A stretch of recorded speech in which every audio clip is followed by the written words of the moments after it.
তো নমস্কার বন্ধুরা, আশা করি সবাই ভালো আছেন।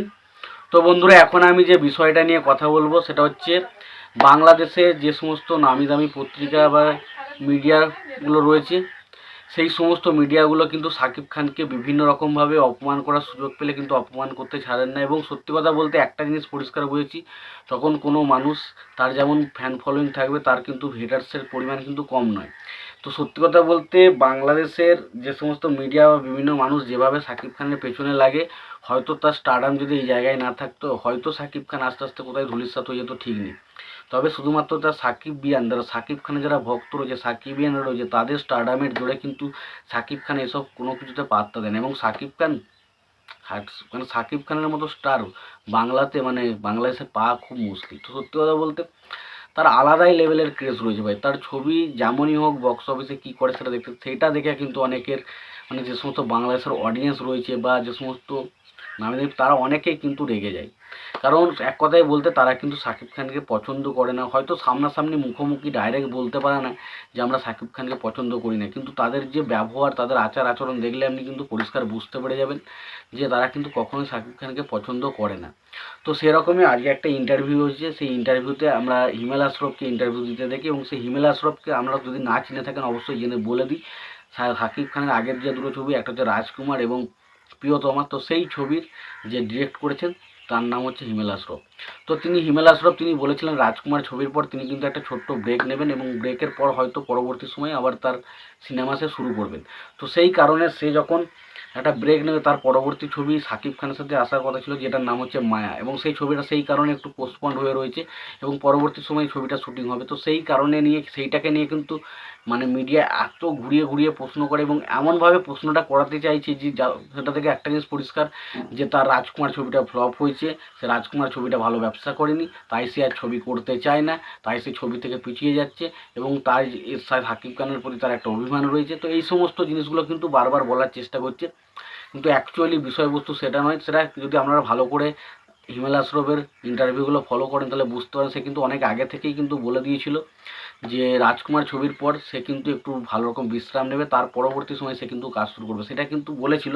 তাই মিডিয়া ওকে এত মানে আজে বাজেভাবে প্রশ্ন করে যাতে ওরা মুখ থেকে এটাই শুনতে চাই যে ভাই আমার সাথে শাকিব খানের সম্পর্ক খারাপ, আমি শাকিব খানের উপর রেগে রয়েছি, যার কারণে আমি ছবিটা করতে চাই না, এরকম একটা কথাবার্তায় মানে এমন একটা ব্যাপার চলে এসছে। সত্য সেটা খুব বাজে লাগে। মানে এগুলো এরা মিডিয়া এরা এরা নাকি বাংলাদেশের সিনেমা জগতের উন্নতি করাবে।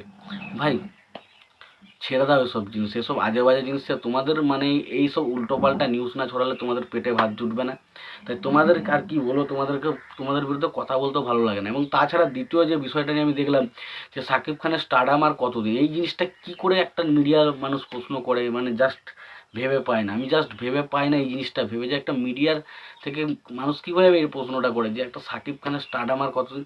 ভাই শাকিব খানের স্টারডাম, আপনি আপনার পত্রিকা শেষ হয়ে কিন্তু স্টারডাম শেষ হবে না। সত্যি কথা শাকিব খান আলাদাই লেভেলের একটা মানুষ, মানে তার যে বাংলাদেশে কী লেভেলের ক্রেজ সেটা জাস্ট বলে বোঝাতে। আমরা তো ইন্ডিয়াতে বসবাস করি, আমাদের কাছে হয়তো মনে হচ্ছে যে শাকিব খানের সেই পরিমাণ, কিন্তু সত্যতা বলতে বাংলাদেশের লেভেলে শাকিব খানের আলাদাই একটা ক্রেজ রয়েছে, যেটা কিন্তু অন্য কোনো স্টারের নেই। এবং যেই কারণে সেখানকার অনেক অভিনেতা অভিনেত্রী সহ বিভিন্ন যে বাংলার মিডিয়ামগুলো মানে সেখানে যে সংবাদপত্র মিডিয়ামগুলো রয়েছে, তারা কিন্তু অবশ্যই শাকিব খানের কে একদমই কিন্তু তারা পছন্দ করে না এবং তারা সবসময় চায় যে শাকিব খানকে কোনো রকমভাবে হেট করুক, কিন্তু তারা তো কোনো সুযোগ সুবিধা পায় না।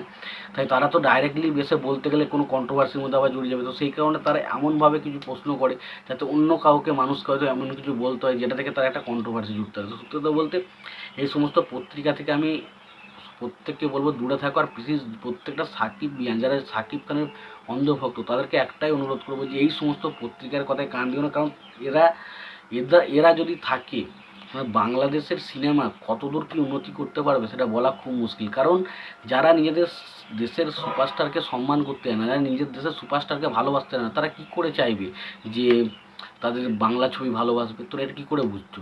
তারা যে বাংলাদেশের উন্নতি চাইবে, বাংলাদেশের ছবির উন্নতি চাইবে, কী করে চাইবে?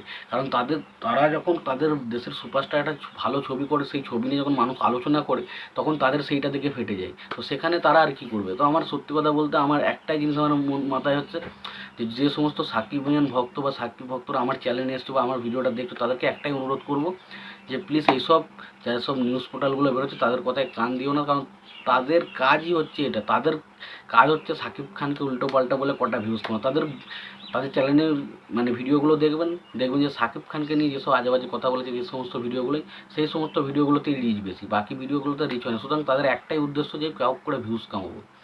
তো এটা আমার বলার ছিল। তোমাদের কি মতামত রয়েছে তোমরা জানাতে পারো।